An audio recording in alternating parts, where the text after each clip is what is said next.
Oh boy, do I have a story for you.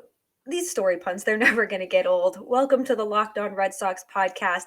Thank you for making Locked On Red Sox your first listen of every single day.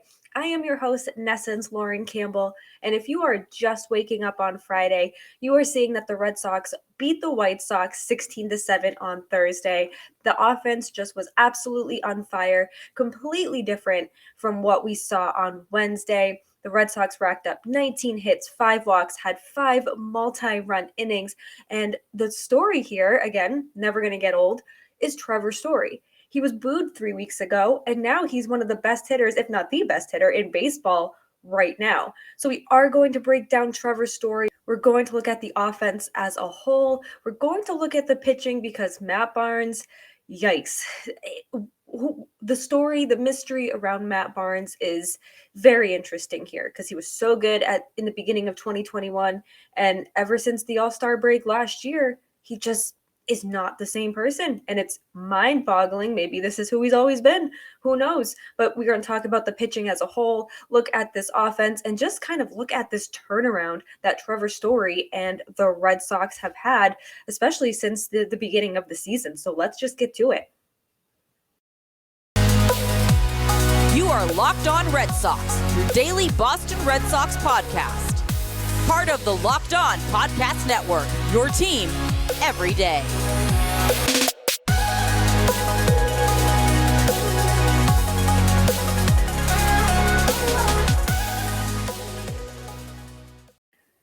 Thursday's game was so much fun. Thursday was a really fun night in sports. We had the Edmonton Oilers beat the Calgary Flames in overtime. Connor McDavid scored the overtime goal to send the Oilers to the Western Conference Final. You had the Carolina Hurricanes beat the New York Rangers to continue that series. That series now the Hurricanes are up 3-2, but you're not here for hockey. So let's talk some baseball because that's why we're here. So Trevor Story, just 3 weeks ago, was booed by Red Sox fans at Fenway Park after striking out 4 times. He looked incredibly lost at the plate. People were wondering, is this what he's really going to be? Look at his splits away from Coors Field. There was a ton out there that was, when will Trevor Story get into this groove? Trevor Story has arrived, folks, and I don't think he's going away anytime soon. He's baseball's hottest hitter, and he's showing absolutely no signs of slowing down. He has 18 hits, 9 home runs, 29 RBI in 18 games. And Boston was winners in 7 of their last 8 games. So Trevor Story has a lot to do with this turnaround. He's not the sole reason. No, everyone in that Red Sox lineup has really come into a groove. But you look at all the headlines around Trevor Story, and understandably so. He was the big signing in the Red Sox offseason. He was Chaim Bloom's big money spender here. So there was a lot of, when is this guy going to turn it on? Is this what he's going to be for his career here for at least this season? Because why did Chaim Bloom pay this guy for 6 years, $140 million over that time, just to have him strike out all the time, just to have him not hit home runs in the month of April? So he has completely done a 180, 100%. And on Thursday, he went 2 for 4. He had a home run, 4 RBI, 1 walk, and a stolen base. He was just doing it all on Thursday for the Red Sox. And he continues to see the ball incredibly well. He's got a .333 batting average over his last 10 games, 8 home runs, 22 RBI, 6 walks, and 3 stolen bases. So he's really, like I said, seeing the ball well. He's being incredibly patient at the plate. And after the game, he said, times like this are rare, and it's a great feeling. I'm trying to just live in the moment and have good at-bats when I can. He's having really good at-bats lately, and he's clearly enjoying himself. I'm sure no one was harder on him than him during his slump, during that really tough April. And he, of course, was in the spotlight because, like I said, he was that big signing in the offseason. People were really excited for Trevor Story. It was, let's get this guy in the lineup. This offense is already dangerous. He's just going to add more to it. And we're finally starting to see the offense, not just from Story, but from everyone up and down the lineup. But sticking with Story, He began the night after Kike Hernandez, for the second time this series, started the game with a leadoff home run. Story drove in a run on a single, and then 1 inning later is when he took Dallas Keuchel deep for a 3-run home run to give Boston a 6-0 lead. That was Story's 7th home run in the past 7 games and his 8th over his last 10. So it's crazy, and it's wild to see how quickly things have turned around for Story. Like I said, 3 weeks ago, we were questioning why people were booing. Well, we weren't questioning why he was getting booed. We know why he was getting booed, but questioning, is this going to be who he is for 162 games? Because if that was the case, oh boy, we would not be having a happy chipper episode this morning. But he has turned it around. We are having a very happy episode this morning. So Story's 4 RBI gave him 21 over the last 7 games. And this is per Elias Sports Bureau. So those 21 over his last 7 games are the most by any Red Sox player over a 7-game span within a single season since 1920. That was the year RBIs first began being tracked, and it is the most in MLB history since Edwin Encarnacion had 21 from August 23rd to August 30th in 2015. Again, that's from Elias Sports Bureau.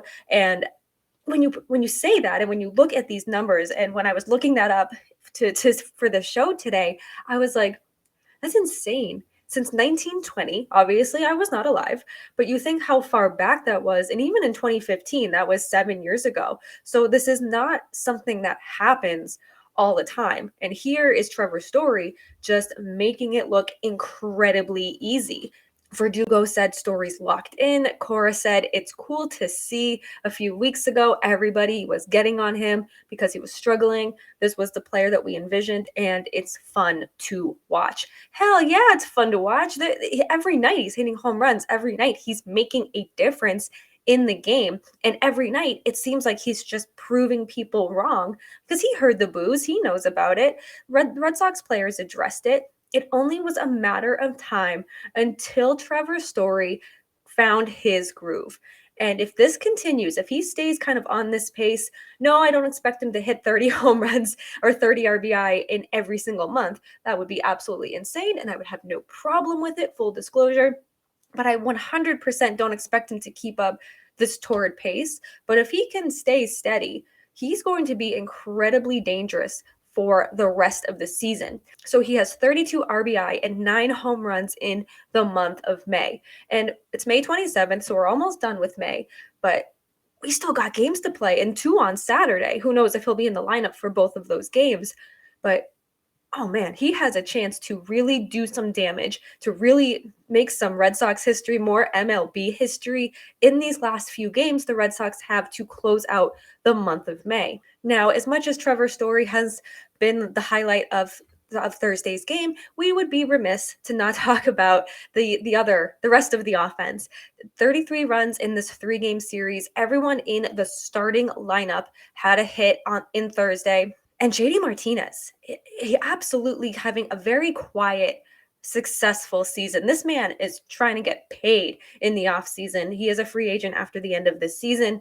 He leads the MLB with a 380 average. He was 3 for 5 with a walk and 3 runs on Thursday. So he's doing also everything he can for this Red Sox team. But we know what kind of hitter he is. He has said in the past that he takes pride in being a trained hitter. He watches his at-bats, he records his batting practice. He is so meticulous at his craft, and it's beginning to show at the plate. It's shown all season. I shouldn't say it's beginning to show. It is shown all season. And it was hard to find bright spots with this team for a while. He has been one of them. So has Bogaerts, so has Rafael Devers, but JD Martinez is just hitting the ball. He is hitting it in all parts of the field. He is doing everything he can at the plate to help his team win and hopefully get a bigger contract that he wants at the end of the season. How big that will be, that's another story for another day. So it's just so much fun to watch this guy 100% just give his all and really help this team win. And even when this team wasn't winning, or it was really hard for wins to come by, JD was a bright spot in that lineup. Coming up in our second segment of the Locked On Red Sox podcast, we are going to touch on the pitching of this game. Michael Wacha, who's been efficient for the Red Sox, didn't really have his best stuff. Of course, we have to touch on Matt Barnes, but first, I need to tell you about Built Bar because we've been asking and Built Bar delivered. That's right, Built Bar granola bars are here. Built granola bars come in 3 unbelievable flavors: chocolate peanut butter, chocolate coconut, and white chocolate berry. My personal favorite has been the chocolate peanut butter. I love chocolate, I love peanut butter, put them together, and it is the best thing ever. If you want to try all 3 flavors, you can do what I did and get the mixed box at built.com right now. These are so different from the Built Bars and the Puffs as well. All 3 Puffs bars and the granola bars are incredibly good, incredibly healthy, but the Built granola bars are loaded with granola. It's the perfect combination of crunch and chewiness, but just like bars and puffs, these babies are packed with protein and, as always, covered in 100% real chocolate. 150 calories, 15 grams of protein, only 4 grams of sugar. Built granola bars will change your world. Built has cracked the code to better granola because they are the perfect healthy snack to pack in your lunch, take on the road, and eat as a snack. If you're on the go like me a lot, just grab and go, and you are out the door, and you are happy because they taste so good. They're made with collagen protein, which your body absorbs more efficiently and provides tons of health benefits. So if you've been waiting for a healthy and delicious granola bar to hit the market, this is your time. Head to Built.com right now to get the Built granola bars. 3 delicious flavors to try: chocolate peanut butter, chocolate coconut, white chocolate berry. Don't miss out. You got to get yours today. Go to Built.com to get the granola bars now. Go to Built.com. Use that promo code LOCKED15 for 15% off your order. Locked15 for 15% off at Built.com. Thank you for making Locked On Red Sox your first listen. And for your next listen, check out the Locked On Now podcast. Recaps of MLB games with analysis from our local experts, taking fans through games like no other network. It's free and available wherever you get your podcasts.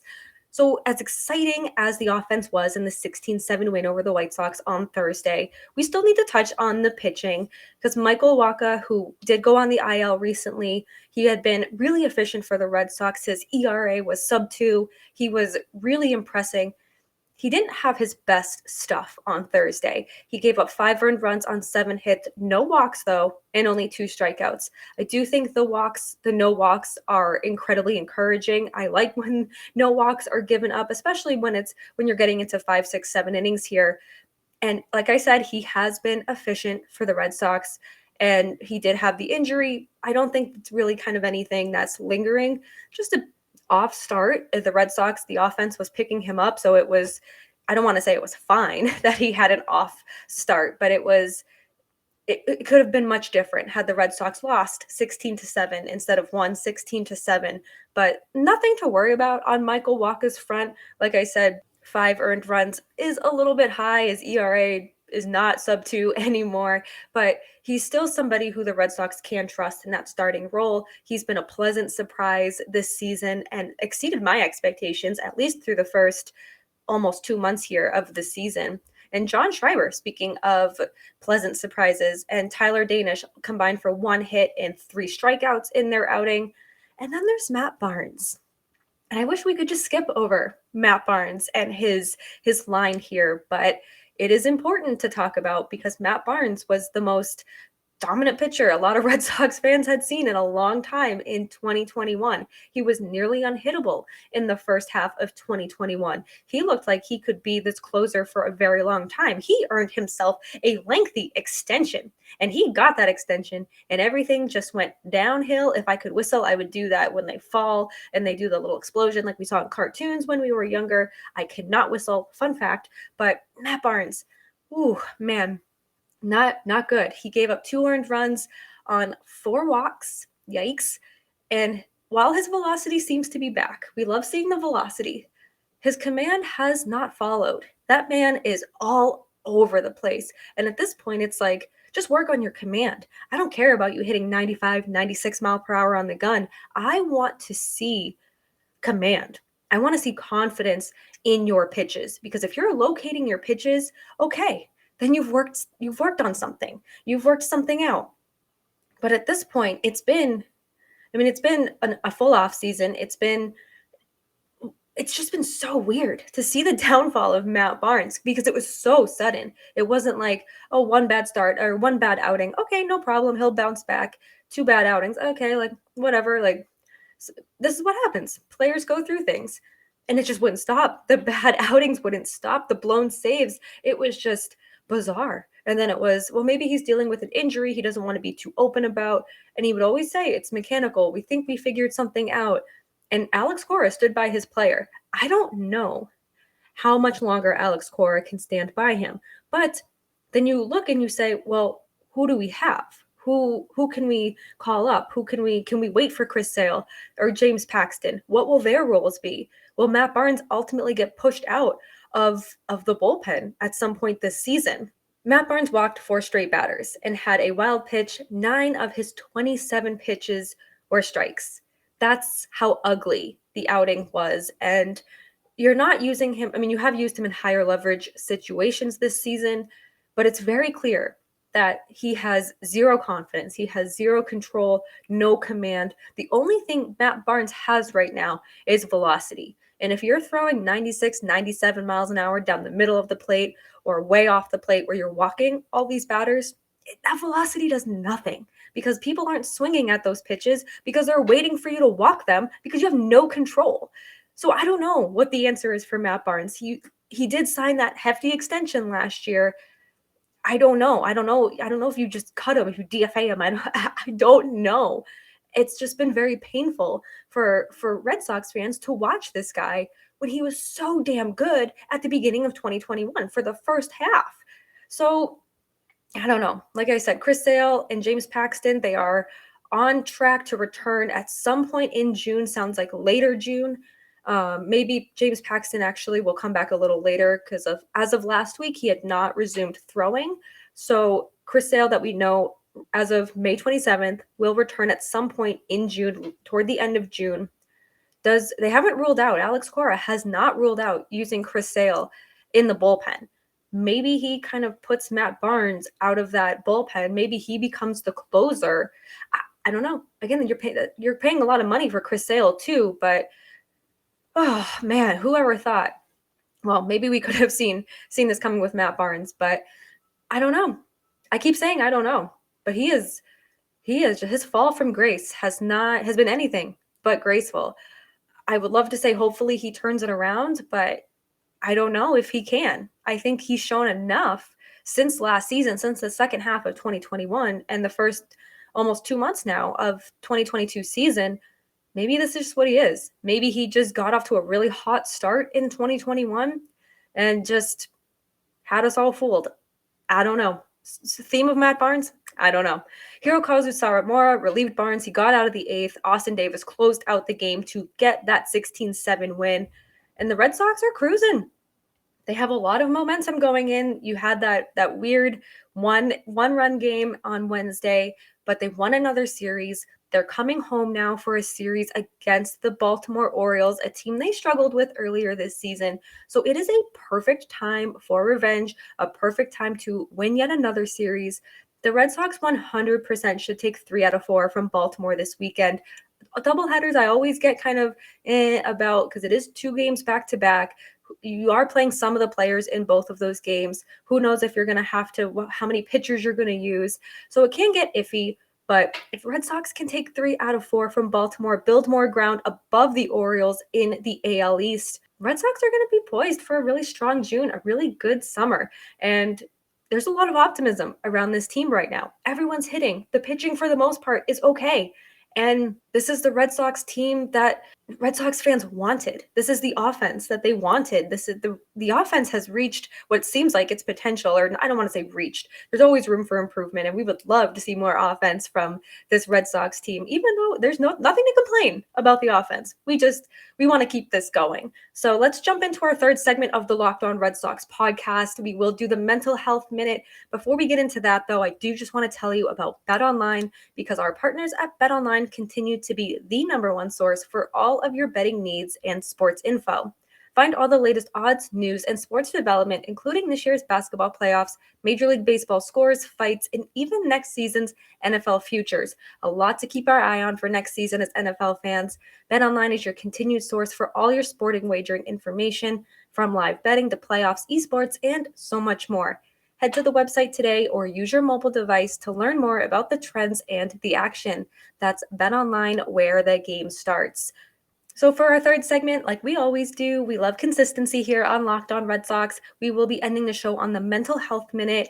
And last weekend, I had my bridal shower, and I feel like I'm still on cloud nine nearly a week later. It was so much fun. My mom and my bridesmaids did a hell of a job. We went to this small restaurant in my hometown. We had my bridesmaids there, my fiance's family, my family, and a couple of my friends, very intimate. And just, it was so much fun. There was so much love and happiness in the entire day. We got some incredible gifts. We are so fortunate. We don't need anything. We're very fortunate, and we know that. And I felt guilty putting newer things on our registry, like a vacuum or a microwave, when we had stuff that's 20 years old that works just fine. But we were so fortunate, and now we're in the position to be able to donate these things to people who need them. So we're excited to donate what we had to people who need it. And we're excited that we just felt so much love throughout the entire day. Mimosas were flowing, laughs were had all day, and I just can't thank my amazing bridesmaids, my mom, my future mother-in-law, just how much effort they put into a day for me. And I'm not somebody who loves the attention, to be the center of attention or anything. And it was the most perfect day. And it makes me so excited for our wedding. It's not until August, but it is creeping up, 70 days from today. And it's just a reminder that there is still so much good in this world, and that I am surrounded by so much love every single day. I hope you are too. Let's end the show there. Thank you for making Locked On Red Sox your first listen of every single day. Be sure to rate, review, and subscribe to Locked On Red Sox right here on YouTube, Apple, Spotify, wherever you get your podcast is where you can find us. Follow Locked On Red Sox on Twitter at LO_Red Sox, me at Lauren, 3 laws, Lauren with 4 R's.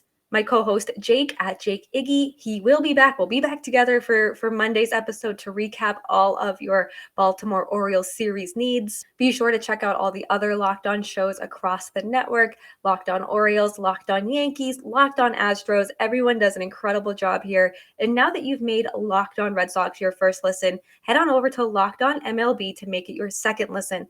Friend of the pod, friend of mine, Paul Francis Sullivan, but please call him Sully, takes you through his unique perspective of major leaguers, both past and present. It's free and available wherever you get your podcasts. We have an exciting day in Boston sports today. We have the Red Sox, we have the Celtics, who can move on to the NBA Finals. Check out John Corrales over at Locked On Celtics for all of your post-game needs and pre-game needs. And shout out to my friend Mark Baselli, who will be in the building tonight.